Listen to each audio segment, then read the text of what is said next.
रामलीला। अभी तक हम आपको बालकांड, अयोध्या कांड की घटनाएं सुना चुके हैं। आज हम जानेंगे रामचरितमानस के तीसरे कांड, अरण्य कांड के बारे में।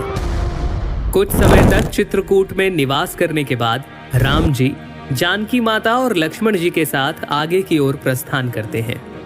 अरण्य कांड में इंद्र के पुत्र जयंत का भी प्रसंग आता है, जो श्री राम के बल की परीक्षा करने के लक्ष्य से कौवे का रूप धारण कर माता सीता के चरणों में चोंच मार देता है। माता के चरणों से जब रक्त बह चला, तब श्री राम ने एक सीक को अभिमंत्रित कर जयंत की ओर छोड़ा।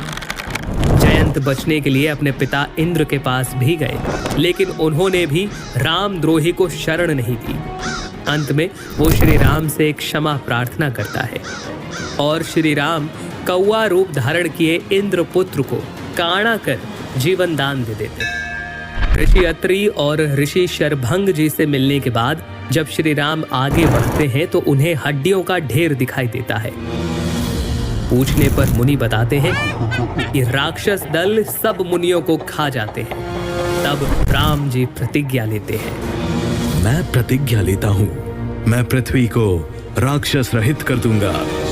दंडक वन में ही श्री राम की भेंट होती है जटायु से, और फिर यहीं राम जी पंचवटी को अपना निवास बनाते हैं, जहाँ राक्षस राज रावण की बहन शूर्पणखा उनसे प्रणय निवेदन करती है और लक्ष्मण जी उसके कान नाक काट देते हैं।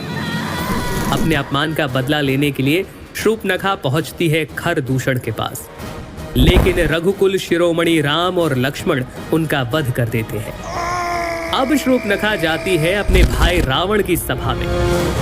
वहीं दूसरी तरफ स्थिति की गंभीरता को समझते हुए और सीता माता की सुरक्षा के लिए श्री राम उन्हें राक्षसों का अंत होने तक अग्नि में निवास करने के लिए कहते हैं।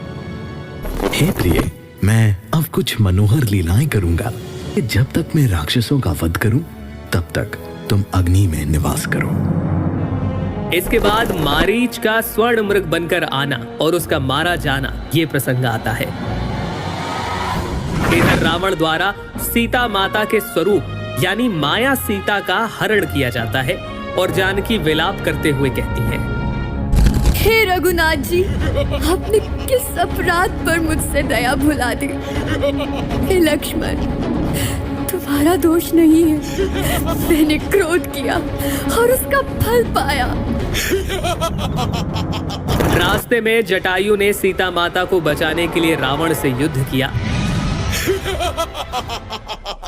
और रावण ने उसके पंख काटकर उसे अधमरा कर दिया।